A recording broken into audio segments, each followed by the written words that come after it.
The Cybrarian presents Solomon Kane. Skulls in the Stars by Robert E. Howard.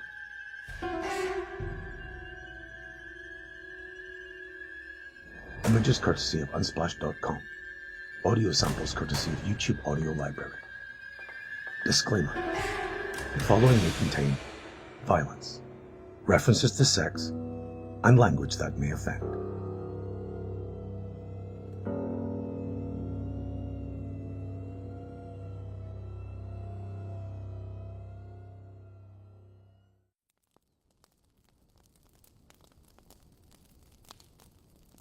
He told how murders walked the earth beneath the curse of Kane, with crimson clouds before their eyes and flames about their brain, for blood has left upon their souls its everlasting stain. Thomas Hood.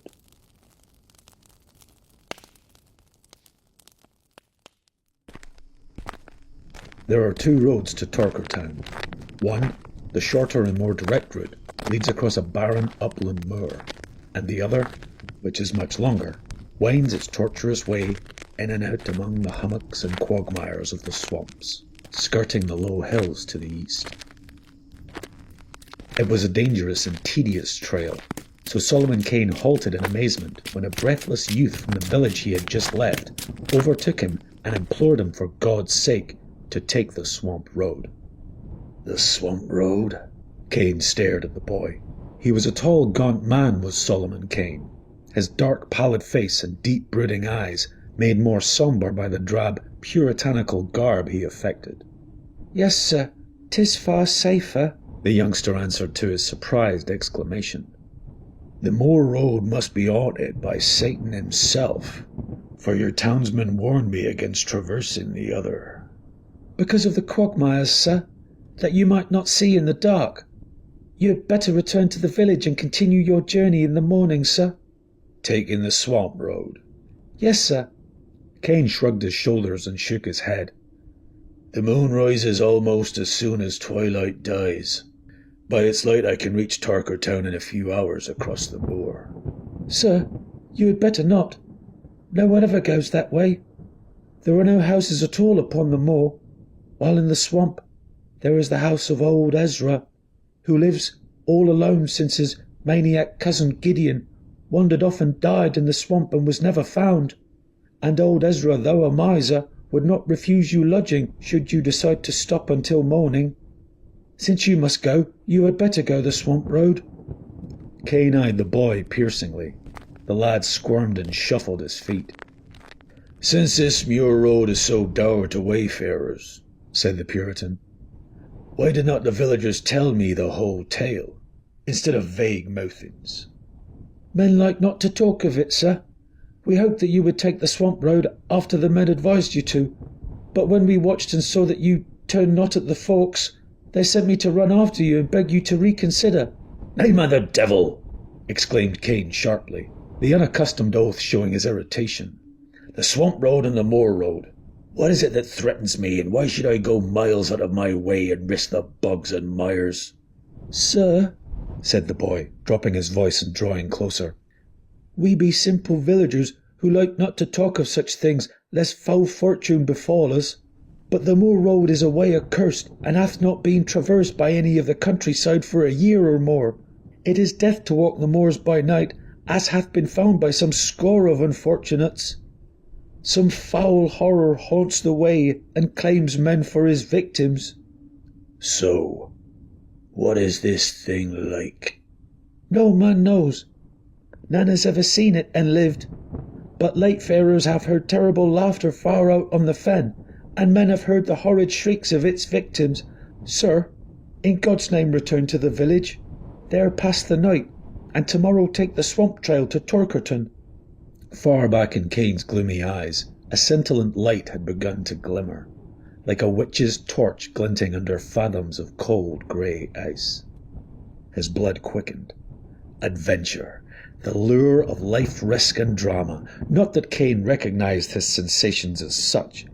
He sincerely considered that he voiced his real feelings when he said, "These things be deeds of some power of evil. The lords of darkness have laid a curse upon the country. A strong man is needed to combat Satan and his might. Therefore I go, who have defied him many a time." "Sir," the boy began, and then closed his mouth as he saw the futility of argument. He only added, "the corpses of the victims are bruised and torn, sir." He stood there at the crossroads, sighing regretfully as he watched the tall, rangy figure swinging up the road that led towards the moors. The sun was setting as Kane came over the brow of the low hill, which debouched into the upland fen. Huge and blood-red, it sank down behind the sullen horizon of the moors, seeming to touch the rank grass with fire.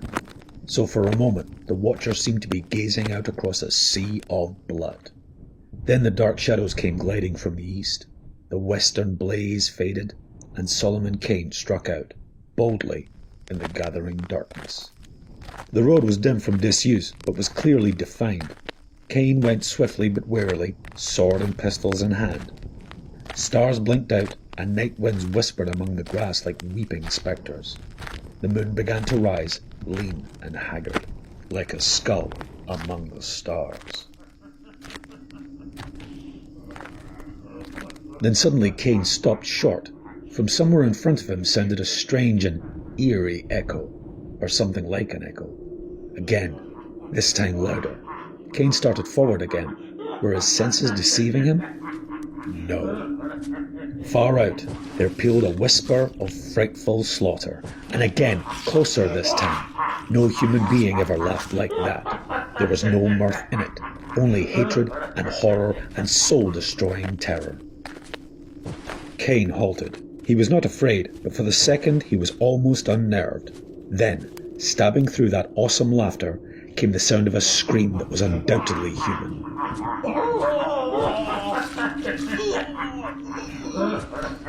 Kane started forward, increasing his gait. He cursed the elusive lights and flickering shadows which veiled the moor in the rising moon and made accurate sight impossible.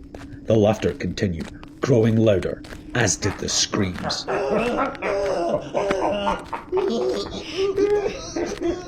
Then sounded faintly the drum of frantic human feet. Kane broke into a run. Some human was being hunted to death out there in the fen, and by what manner of horror God only knew. The sound of the flying feet halted abruptly, and the screaming rose unbearably, mingled with other sounds unnameable and hideous. Evidently the man had been overtaken, and Kane, his flesh crawling, visualized some ghastly fiend of the darkness, crouching on the back of its victim, crouching and tearing. Then the noise of a terrible and short struggle came clearly through the abysmal silence of the night, and the footfalls began again, but stumbling and uneven. The screaming continued, but with a gasping gurgle.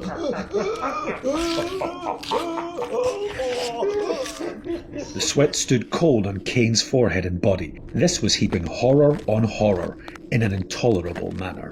God for a moment's clear light. The frightful drama was being enacted within a very short distance of him, to judge by the ease with which the sounds reached him.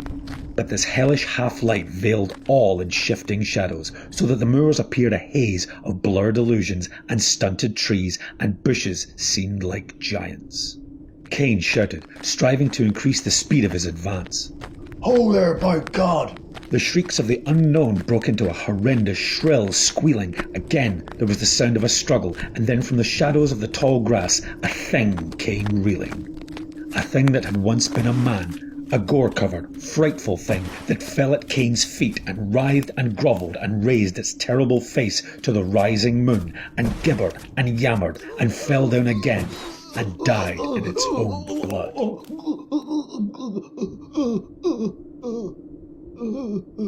The moon was up now, and the light was better. Kane bent above the body, which lay stark in its unnameable mutilation, and he shuddered, a rare thing for him who had seen the deeds of the Spanish Inquisition and the witch-finders. Some wayfarer, he supposed. Then, like a hand of ice on his spine, he was aware that he was not alone. He looked up, his cold eyes piercing the shadows whence the dead man had staggered. He saw nothing, but he knew, he felt, that other eyes gave back his stare.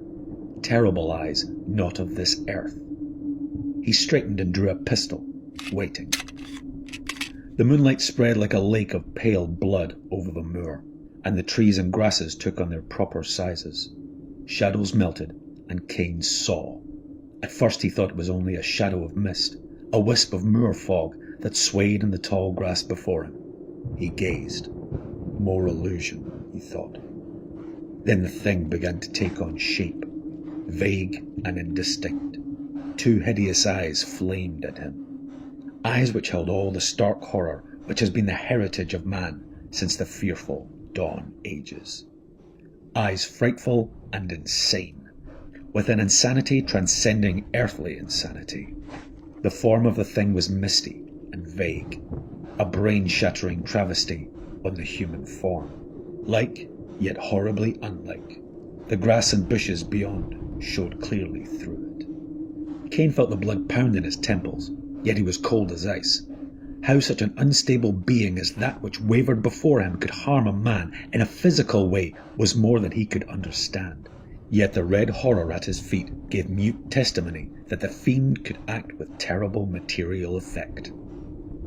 Of one thing Kane was sure: there would be no hunting him across the dreary moors, no screaming and fleeing to be dragged down again and again. If he must die, he would die in his tracks, his wounds in front. Now a vague and grisly mouth gaped wide, and the demonic laughter again shrieked out, soul-shaking in its nearness. And in the midst of faint threat of doom, Kane deliberately levelled his long pistol and fired. A maniacal yell of rage and mockery answered the report, and the thing came at him like a flying sheet of smoke, long shadowy arms stretched to drag him down. Kane, moving with the dynamic speed of a famished wolf, fired the second pistol with as little effect, snatched his long rapier from its sheath and thrust into the centre of the misty attacker. The blade sang as it passed clear through, encountering no solid resistance, and Kane felt icy fingers grip his limbs, bestial talons tear his garments and the skin beneath. He dropped the useless sword and sought to grapple with his foe. It was like fighting a floating mist, a flying shadow armed with dagger-like claws. His savage blows met empty air. His leanly mighty arms, in whose grasp strong men had died, swept nothingness and clutched emptiness. Naught was solid or real save the flaying, ape-like fingers with their crooked talons, and the crazy eyes which burned into the shuddering depths of his soul. Kane realised that he was in a desperate plight indeed.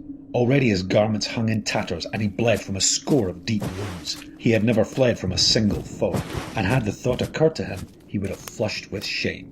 He saw no help for it now, but that his form should lie there beside the fragments of the other victims. But the thought held no terrors for him. He only wished to give as good an account of himself as possible before the end came, and if he could, to inflict some damage on his unearthly foe. There above the dead man's torn body, man fought with demon under the pale light of the rising moon, with all the advantages with the demon save one, and that one was enough to overcome the others. If abstract hate may bring into material substance a ghostly thing, may not courage, equally abstract, form a concrete weapon to combat that ghost? Kane fought with his arms and his feet and his hands, and he was aware at last that the ghost began to give back before him, and the fearful slaughter changed to screams of baffled fury. For man's only weapon is courage that flinches not from the gates of hell itself, and against such not even the legions of hell can stand. Of this Kane knew nothing. He only knew that the talons which tore and rended him seemed to grow weaker and wavering, that a wild light grew and grew in those horrible eyes, and reeling and gasping he rushed in, grappled the thing at last and threw it. And as they tumbled about on the moor, it writhed and lapped his limbs like a serpent of smoke. His flesh crawled and his hair stood on end, for he began to understand its gibbery. He did not hear and comprehend as a man hears and comprehends the speech of a man, but the frightful secrets it imparted in whisperings and yammerings and screaming silences sank fingers of ice into his soul, and he knew. Chapter 2. The hut of old Ezra the miser stood by the road in the midst of the swamp, half screened by the solemn trees which grew about it. The walls were rotting, the roof crumbling, and the great pallid and green fungus monsters clung to it and writhed about the doors and windows as if seeking to peer within. The trees leaned above it, and their grey branches intertwined so that it crouched in semi-darkness, like a monstrous dwarf over whose shoulders ogres leer. The road which wound down into the swamp among the rotting stumps and rank hummocks and scummy, snake-haunted pools and bogs crawled past the hut. Many people passed that way these days, but few saw old Ezra save a glimpse of a yellow face peering through the fungus-screened windows, itself like an ugly fungus. Old Ezra the miser partook much of the quality of the swamp, for he was gnarled and bent and sullen. His fingers were like clutching parasitic plants, and his locks hung like drab moss above eyes trained to the murk of the swamplands. His eyes were like a dead man's, yet hinted of depths abysmal and loathsome as the dead lakes of the swamplands. These eyes gleamed now at the man who stood in front of his hut. This man was tall and gaunt and dark. His face was haggard and claw-marked, and he was bandaged of arm and leg. Somewhere behind this man stood a number of villagers. You are Ezra, of the Swamp Road? Aye, and what want ye of me? Where is your cousin Gideon, the maniac youth who abode with you? Gideon? Gideon? Aye, he wandered away into the swamp and never came back. No doubt he lost his way and was set upon by wolves, or died in a quagmire, or was struck by an adder. How long ago? Over a year. Aye. Hark ye, Ezra the miser. Soon after your cousin's disappearance, a countryman coming home across the moors was set upon by some unknown fiend and torn to pieces, and thereafter it became death to cross those moors. First men of the countryside, then strangers who wandered over the fen, fell to the clutches of the thing. Many men have died since the first one. Last night I crossed the moors and heard the flight and pursuing of another victim, a stranger who knew not the evil of the moors. Ezra the miser, it was a fearful thing, for the wretch twice broke from the fiend, terribly wounded, and each time the demon caught and dragged him down again. And at last he fell dead at my very feet, done to death in a manner that would freeze the statue of a saint. The villagers moved restlessly and murmured fearfully to each other, and old Ezra's eyes shifted furtively. Yet the sombre expression of Solomon Kane never altered, and his condor-like stare seemed to transfix the miser. Aye, aye, muttered old Ezra hurriedly. a bad thing. Yet why do you tell this thing to me? Aye, a sad thing. Hearken further, Ezra. The fiend came out of the shadows and I fought with it over the body of its victim. Aye, how I overcame it I know not, for the battle was hard and long, but the powers of good and light were on my side, which are mightier than the powers of hell. At the last I was stronger, and it broke from me and fled, and I followed to no avail. Yet before it fled it whispered to me a monstrous truth. Old Ezra started, stared wildly, seemed to shrink into himself. Nay, why tell me this? He muttered. I returned to the village and told my tale, said Kane, for I knew that now I had the power to rid those moors of its curse forever. Ezra, come with us. Where? Gasped the miser. To the rotting oak on the moors. Ezra reeled as though struck. He screamed incoherently and turned to flee. On the instant, at Kane's sharp order, two brawny villagers sprang forward and seized the miser. They twisted the dagger from his withered hand and pinioned his arms, shuddering as their fingers encountered his clammy flesh. Kane motioned them to follow, and turning, strode up the trail, followed by the villagers, who found their strength taxed to utmost in their task of bearing their prisoner along. Through the swamp they went out, taking a little used trail which led up over the low hills and out on the moors. The sun was sliding down the horizon, and old Ezra stared at it with bulging eyes, stared as if he could not gaze enough. Far out on the moors geared up the great oak tree like a gibbet, now only a decaying shell. There Solomon Kane halted. Old Ezra writhed in his captor's grip and made inarticulate noises. "Over a year ago," said Solomon Kane, "you, fearing that your insane cousin Gideon would tell men of your cruelties to him, brought him away from the swamp by the very trail by which we came, and murdered him here in the night." Ezra cringed and snarled. "You cannot prove this. You cannot prove these lies." Kane spoke a few words to an agile villager. The youth clambered up the rotting bole of the tree and from a crevice high up dragged something that fell with a clatter at the feet of the miser. Ezra went limp with a terrible shriek. The object was a man's skeleton, the skull cleft. How knew you this? You are Satan," gibbered old Ezra. Kane folded his arms. "The thing I fought last night told me this thing as we reeled in battle, and I followed it to this tree. For the fiend is Gideon's ghost."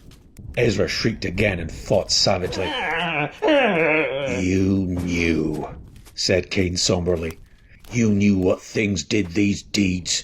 You feared the ghost, the maniac, and that is why you chose to leave his body on the fen, instead of concealing it in the swamp. For you knew his ghost would haunt the place of his death. He was insane in life, and in death he did not know where to find his slayer, else he had come to you in your hut. He hates man but you, but his May spirit cannot tell one man from another, and he slays all, lest he let his killer escape. Yet he will know you and rest in peace, forever after. Hate has made of his ghost a solid thing that can rend and slay. Though he feared you terribly in life, in death he fears you not at all." Kane halted. He glanced at the sun. "All this I had from Gideon's ghost, in his yammerings and his whisperings and his shrieking silences. Naught but your death will lay that ghost." Ezra listened in breathless silence, and Kane pronounced the words of his doom.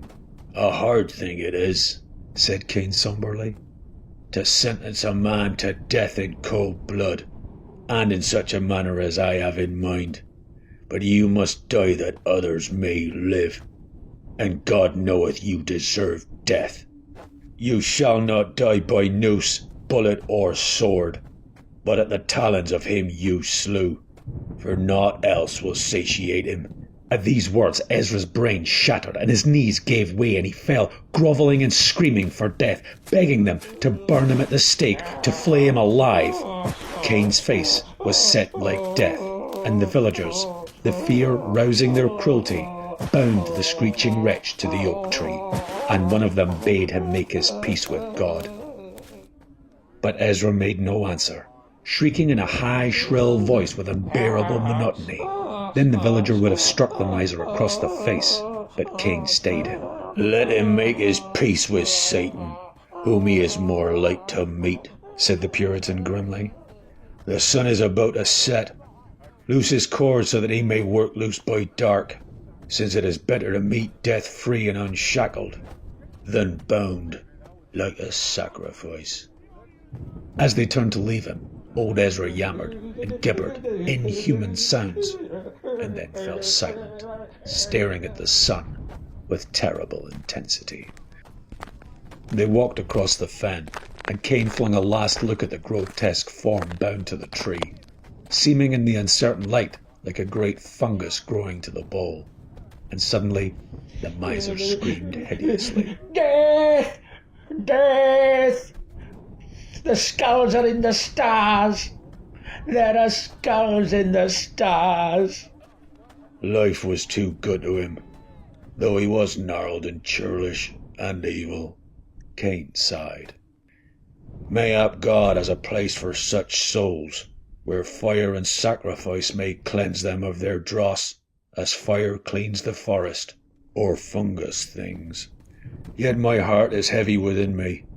Nay, sir, One of the villagers spoke. you have done but the will of God, and good shall come of this night's deed. Nay, Answered Kane heavily. I know not.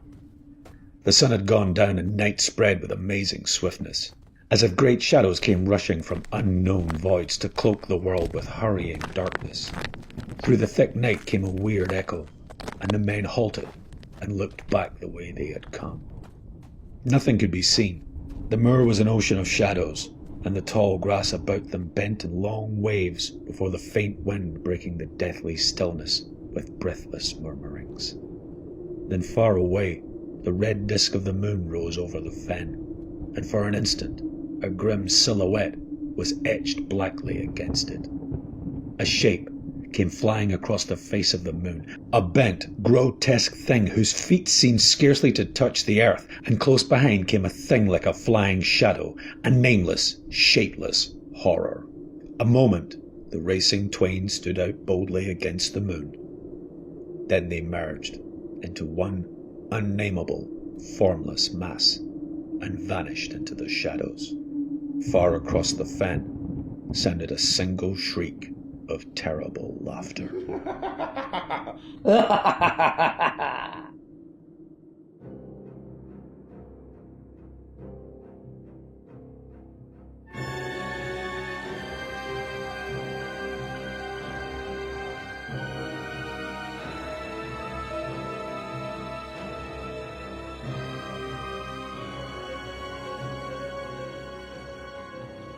Thank you for listening. This has been a Cybrarian production of Solomon Kane. Skulls in the Stars by Robert E. Howard. For updates, follow Vane Studios on Facebook, Twitter, and Instagram. Images courtesy of Unsplash.com. Audio samples courtesy of YouTube Audio Library. You can find some of our stories on Bandcamp to download and keep ad-free. Please like, comment, share, subscribe, and hit the notification bell of the Cybrarian YouTube channel.